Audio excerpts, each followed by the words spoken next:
If you guys followed my prediction from the last round, I did predict Man City to win 4-0 with Haaland and Gundo to score. That's why we call them the Oracle. True. Do you fancy upgrading Arsenal? Can win the Champions League to Arsenal will win the Champions League? Absolutely not. Absolutely. The clicks, really. Think about the clicks. Do either of you have any doubts about the others' predictions? Oh, I really want to say Arsenal, but no. Hello and welcome to episode 3 of the Squawka Predictor podcast with myself, James Lorenzo, alongside Remedy, our resident Oracle, and Dean Smith, our resident football expert at Squawka. On today's episode, we are looking ahead to match day 3 of the Champions League. So don't forget to like and subscribe to the Squawka YouTube channel to stay across all of our previews all season long. I'm going to get straight into it. No messing about. We're heading straight into a big game in the form of Real Madrid and Dortmund, two teams who couldn't really have had more diverging fortunes in match day 2. Remedy, you have 60 seconds to preview this game, starting in 3, 2, 1. We're looking at two teams that couldn't have had a better and a worse match day 2 in the Champions League. Real Madrid lost to Lille, which it was quite expected, to be fair, and Dortmund completely cooked Celtic 7-1. But in this game, I think it's going to be slightly different. To be fair, this season, Dortmund, although they have picked up 2 wins in the Champions League so far, their away form hasn't been the greatest. They've won 3 games at home, but have lost all their games away from home, including losing at the weekend to Union Berlin. But I feel that this game, it will be Real Madrid to come back and to shine. I feel that Real Madrid genuinely have a great record against Dortmund. We've seen it year in and year out. Real Madrid typically get the win against Dortmund,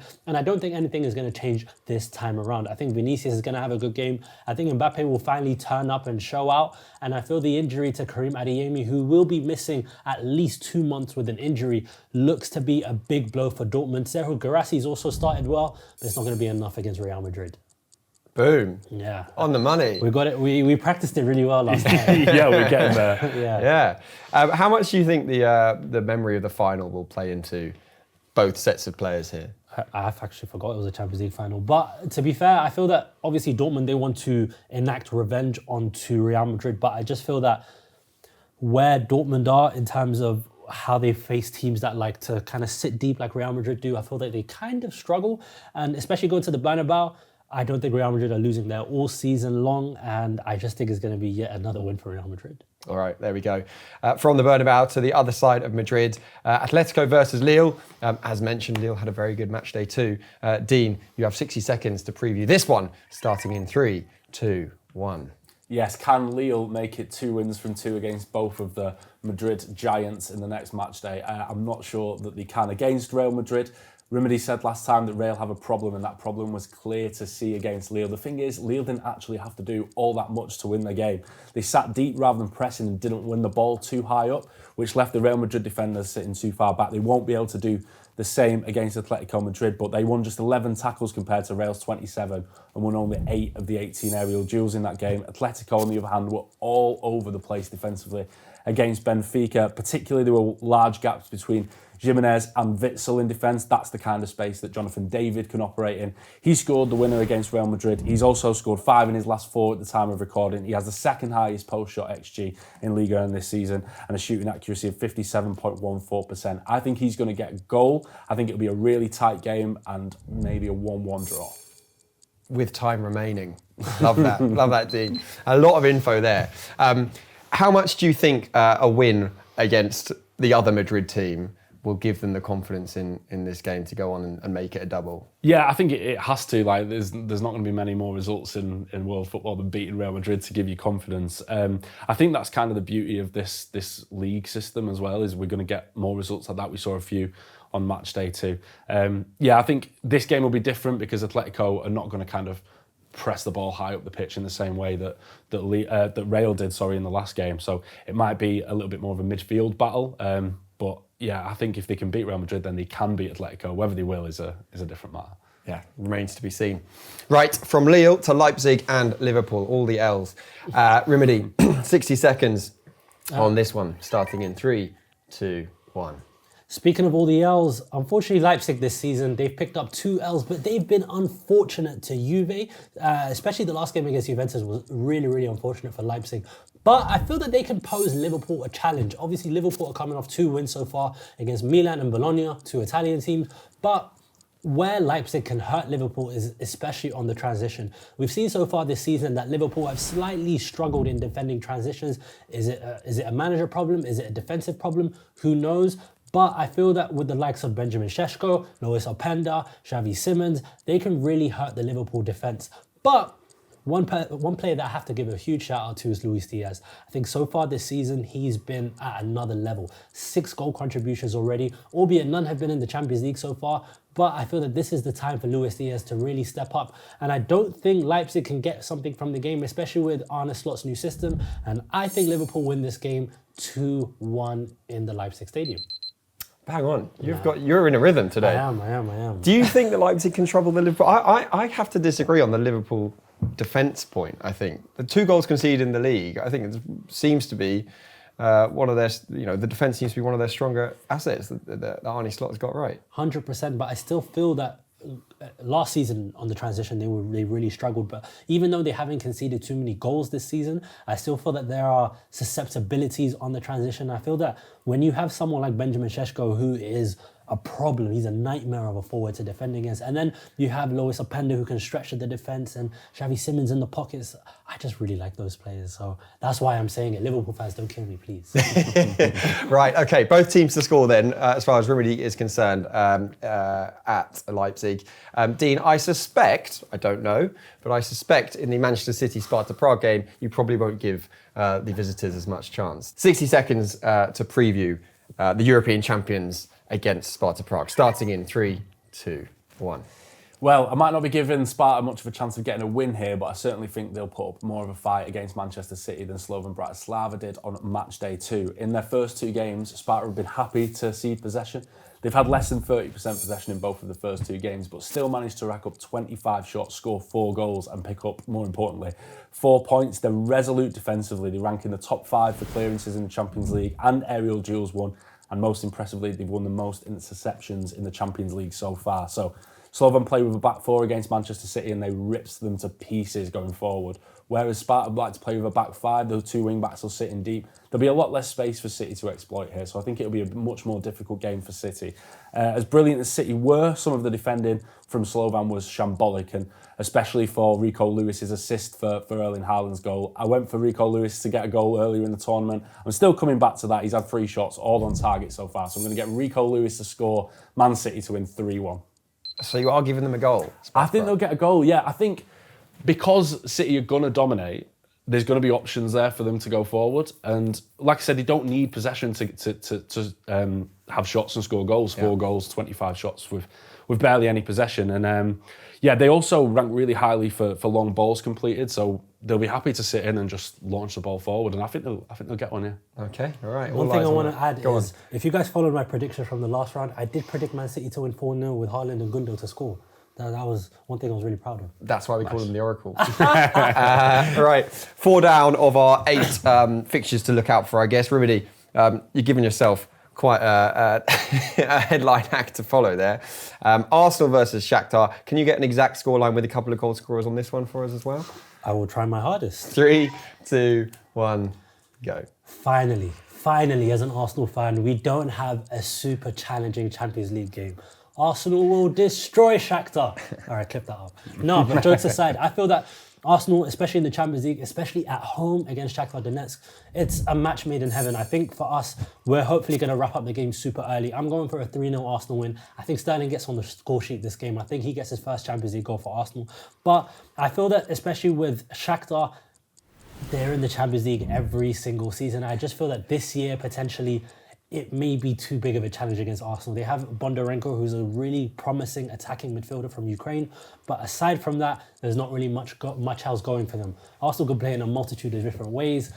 I just feel that Arsenal this game, I feel that also looking ahead to the Champions League, I think the performance against PSG was a really big insight into the way that they play. So Arsenal can win the Champions League, but this game won't really show anything because Arsenal will dominate against Shakhtar. That's a long prediction. But Clip it up. Arsenal 3-0, Raheem Sterling to score. Yes. And the biggest one, Arsenal can win the Champions League. Yes, I finally feel confident. I look forward to episode 4. Very much so. Right, Dean, PSG versus PSV. 60 seconds on this one, starting in 3, 2, 1. PSG are very, very lucky that they've got a winnable game coming up next in the Champions League, because so far their performances have been disastrous. They've managed to pick up 3 points, needed a Paulo Gazzaniga own goal to beat Girona 1-0 on the opening day, but they were so poor against Arsenal. Despite having 65% possession in that game, they created no big chances, completed no through balls and just 3 crosses, managed a post-shot XG of just 0.11. So with some really tough games coming up, they've got Atletico and Man City at home. They've got to go to Bayern, RB Salzburg and Stuttgart away. This is an absolutely winnable game for PSG, and they must win it. They face PSV Eindhoven, who have only picked up 1 point so far, but they were the better team against Sporting last time out. They racked up 18 shots and created 13 chances. They were unlucky not to get 3 points from that game. So this is by no means an easy fixture for PSG, but with some of the games coming up, it's an absolute must-win. I do think there's a gap in quality between the teams. I do think they'll win it 2-0, but PSG, I am worried about you. So at the start of the season, before match day 1, PSG was fairly prominent when we discussed flop of the season or would-be flop of the season. It almost seemed cliche to pick them out, but they're not really doing anything to disabuse us of that notion, are they? Definitely not so far, no. Against Girona, they created chances but couldn't finish them. And against Arsenal, they just didn't create anything. You can't miss chances if you don't create them in the first place. So I think I said in that when we were talking about PSG as a potential flop, I mentioned that they no longer have that kind of talismanic player in Mbappe to kind of drag them out of those tough moments, and that has shown in the first 2 games. They needed that Gazzaniga own goal to get past Girona. So they've done nothing to kind of dispel those issues that we mentioned in the first episode. So I think they might even struggle to make the playoffs if they carry on at this rate with those fixtures. And that would be a pretty big shout. I mean, you called Milan not to make I top did. 24. I did. And that's going quite well for you. It is. So I'm going to continue that. Hope Milan lose every game. But I mean, that would be an even bigger shock, wouldn't it, if somehow PSG didn't make the top 24.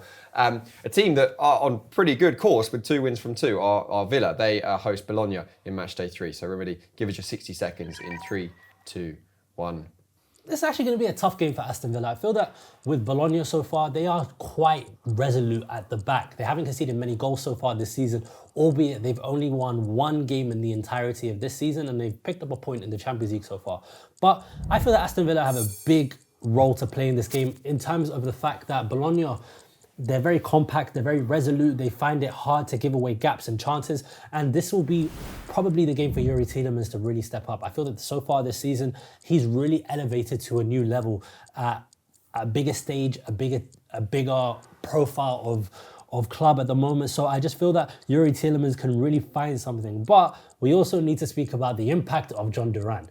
Is John Duran at a point now where he can start instead of Ollie Watkins, or is he still going to be the super sub? That's something that we really need to find out. This could be the game for John Duran, but I think Aston Villa will do win this game. It's going to be 1-0.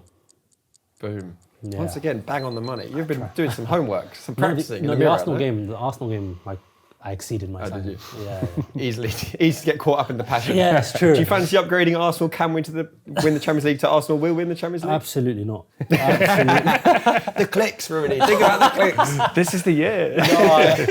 Maybe the Premier League, but not the Champions League. Maybe. All right, okay. Right, Dean, finally then, our 8 headline fixtures we have to finish on today's episode anyway. Barcelona versus Bayern, 2 European titans.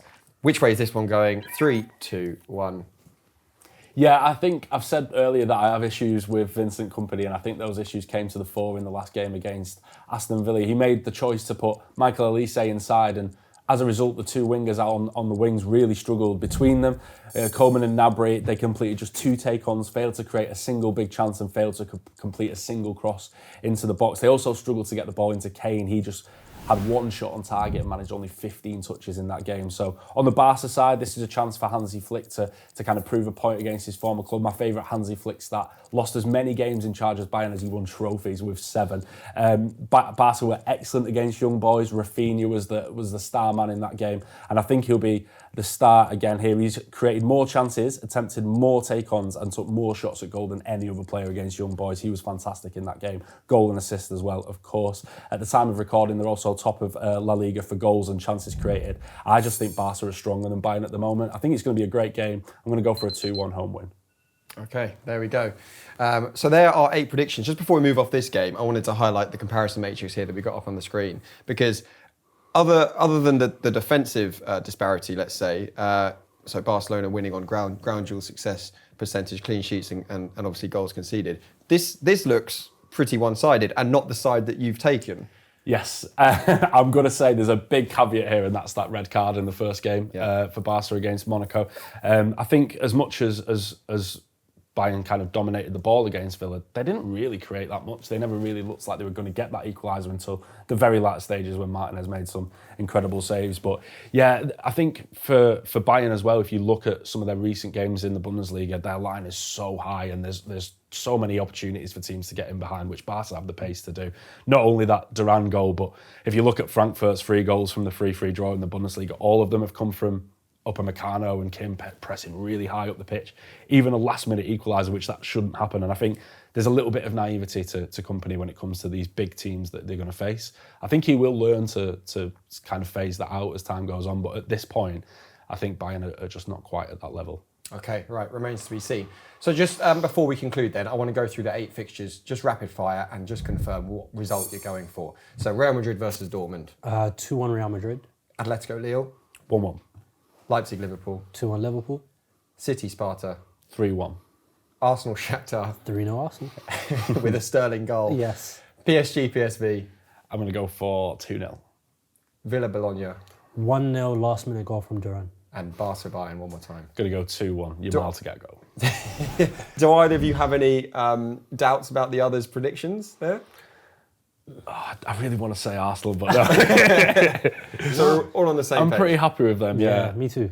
Okay, Yeah. all right. Remains to be seen then. As we head into match day 3, I'm so excited for that Arsenal result, and I would love any divergence from those multitude of predictions.